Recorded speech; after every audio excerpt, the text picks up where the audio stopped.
I remember the very first Sunday we went to Central Park thinking that we were going to a park the way one would go in Europe.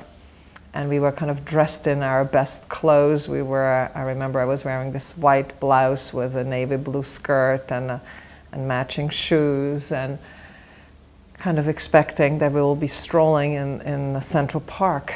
And what we were seeing was this wild scene that you kind of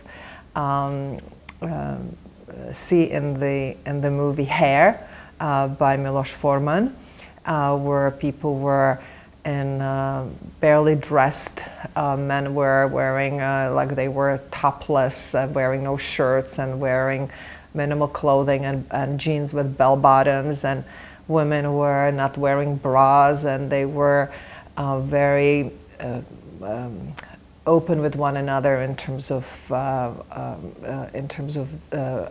expressing their affection publicly. And I was, 13 years old, 14. I just turned 14, and I just didn't even know where to look, and it was like all very embarrassing.